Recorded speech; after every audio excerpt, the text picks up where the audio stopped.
واعتصموا بحبل اللہ جميعا ولا تفرقوا واذكروا نعمة الله عليكم إذ كنتم أعداء فألف بين قلوبكم فأصبحتم بنعمته إخوانا وكنتم على شفا حفرة من النار فأنقذكم منها كذلك يبين الله لكم آياته لعلكم تهتدون۔ اس میں اللہ تعالیٰ فرما رہے ہیں کہ اللہ کی رسی کو مضبوطی سے پکڑو اور آپس میں فرقہ واریت کا شکار نہ ہو۔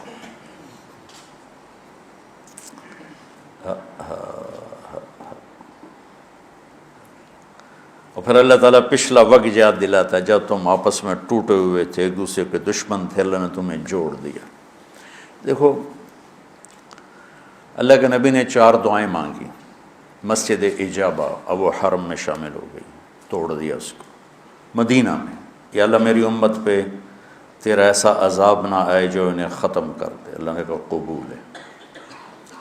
یا اللہ ان پر کوئی زمینی ایسا عذاب نہ آئے جو انہیں ختم کر دے، اللہ نے فرمایا قبول ہے۔ یا اللہ ان پر کوئی دشمن ایسا نہ آئے جو انہیں مٹا دے، اللہ نے فرمایا قبول ہے۔ یا اللہ ان میں آپس میں اختلاف نہ ہو، تو اللہ نے فرمایا نہیں میرے محبوب، یہ قبول نہیں، اختلاف ہوگا۔ یہ پیپر ہو رہا ہے، امتحان ہے، امتحان میں ہم دیکھیں گے کون حدود پہ قائم رہتا ہے، کون حدود کو پار کرتا ہے۔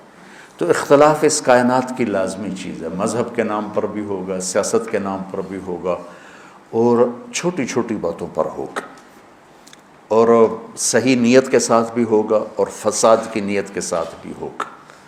تو جب میرا اللہ کہہ رہا ہے اختلاف ہوگا، پھر کہہ رہا ولا تفرقوا، دیکھو تم اختلاف کرو لیکن فرقہ واریت کا شکار نہ ہو۔ جب ہلاکو نے 656 ہجری میں بغداد کو تباہ کیا تھا، پتہ ہے کتنے آدمی قتل کیے تھے؟ 15 لاکھ آدمی، 15 لاکھ آدمی، کئی دن ان کا قتل عام ہوتا رہا۔ 20 لاکھ کی آبادی تھی، 5 لاکھ کیسے نکل گئے، بچ گئے یا اس نے خود چھوڑ دیے، 15 لاکھ آدمی ذبح کیے اس نے۔ اور اس کے پیچھے بے شمار جو چل رہی تھی نافرمانی، اس میں ایک بڑی نافرمانی فرقہ واریت تھی، شافعی حنفی فساد، مالکی حنبلی فساد۔ اب تو چونکہ اللہ نے ایسے بلاک بنا دیے کہ جو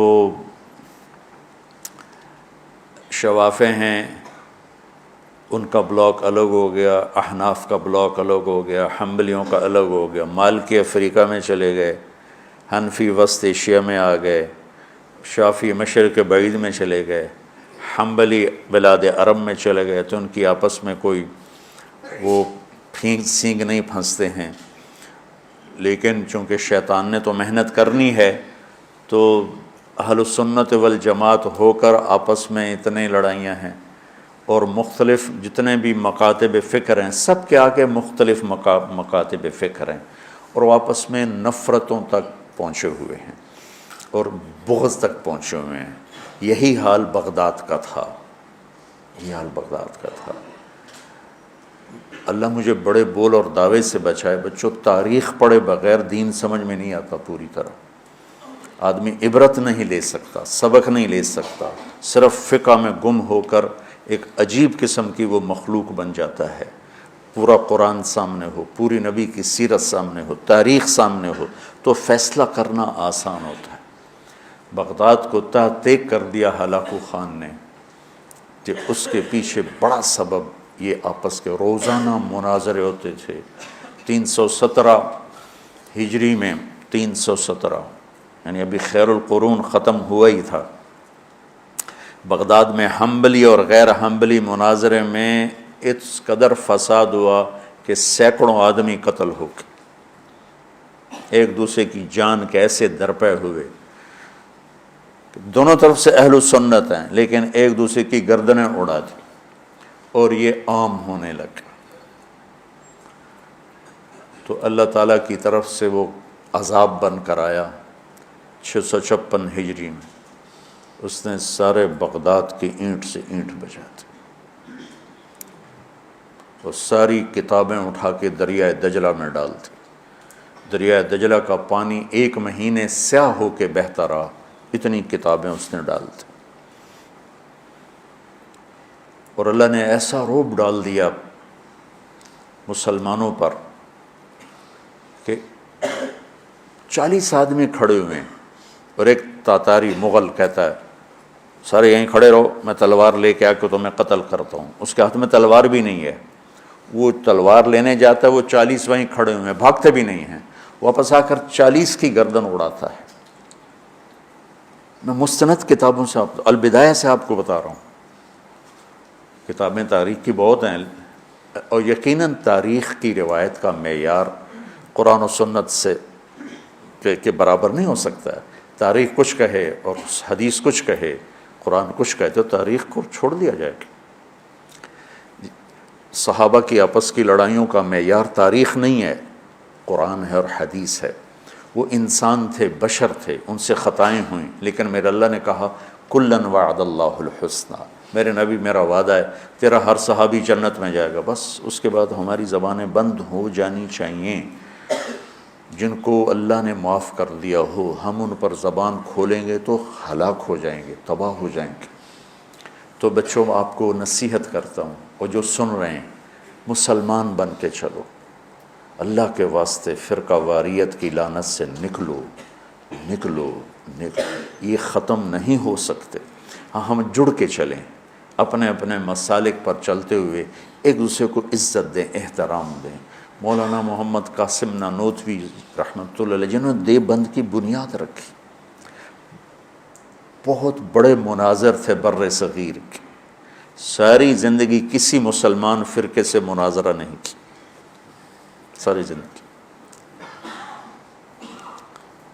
حضرت تھانوی کے مواعظ 30 جلدوں میں ہیں، پڑھو. کسی پر رد کیا ہو ایسا بدتمیزی کے ساتھ اور اس طرح اس کی پگڑی اچھالی ہو، جن کے نام پر دیوبندیت قائم ہے. 3 آدمی بنیادی ہستی رکھ، ایک حضرت تھانوی، ایک حضرت گنگوہی، ایک حضرت نانوتوی. یہ 3 آدمی پلر ہیں دیوبندیت کے. دیکھو انہوں نے کس طرح، اگر کہیں کسی کا رد بھی کیا ہے تو ایسے نہیں کیا کہ انسانیت سے گرا ہوا کلام ہو یا لہجہ ہو یا گفتگو ہو. اور مولانا قاسم صاحب رحمۃ اللہ علیہ نے ساری زندگی کسی مسلمان فرقے سے مناظرہ نہیں، ہندو سے کیا، سکھوں سے کیا، دہریوں سے کیا، عیسائیوں سے کیا، نیچریوں سے کیا، لیکن کسی مسلمان فرقے کے خلاف آپ نے مناظرہ نہیں کیا. تو میں تمہیں نصیحت کرتا ہوں، امت پہلے ٹوٹی پڑی ہے. دین کا کام کرنا ہے تو وہ کرنا جو تبلیغ والے کر رہے ہیں، کہ سب کو جوڑ رہے ہیں، سب کو محبت کا پیغام دے رہے ہیں. تو بچوں تھوڑی سی زندگی ہے، نفرتیں نہ پالو، بغض نہ پالو، حقارتیں نہ پالو. کسی کو اگر غلط راستے پہ تم دیکھ رہے ہو تو اس سے بچانا ضروری ہے، اس سے نفرت کرنا. میرے نبی نے کتنے پتھر کھائے طائف والوں سے، کتنے پتھر کھائے. خود میرے نبی نے فرمایا کہ مجھے سب سے زیادہ تکلیف طائف والوں نے پہنچائی. تو جب ان کے لیے اجازت آ گئی کہ حکم دیں ان کو پیس کے رکھ دیں، تو فرمایا نہیں یا اللہ، شاید ان کی نسلوں میں کوئی کلمہ پڑھ لے. کتنی بڑی سیرت ہمارے سامنے موجود. آپ تو کہتے ہیں یا اللہ پیس دیں ان کو. ابو جہل جیسے کی آپ نے اتنی منتیں کی کہ حل انت منتہن عن سب آلہتنا، محمد اب بس بھی کرو، تو نے بہت سنا دیا ہمیں، ہم قیامت کے دن گواہی دے دیں گے کہ تو نے اپنے رب کا پیغام پہنچا دیا، اب بس کرو. جس کے بارے میں آپ کو پتہ تھا یہ میری امت کا فرعون ہے. بھائیو میرے عزیزو، اگر آپ اپنے آپ کو اہل حق سمجھتے ہو تو پھر آپ کی مثال ایک طبیب کی ہے، اور جو غلط راستوں پر ہے اس کی مثال ایک مریض کی ہے. اگر ڈاکٹر مریض سے نفرت کرے گا علاج ہو سکے.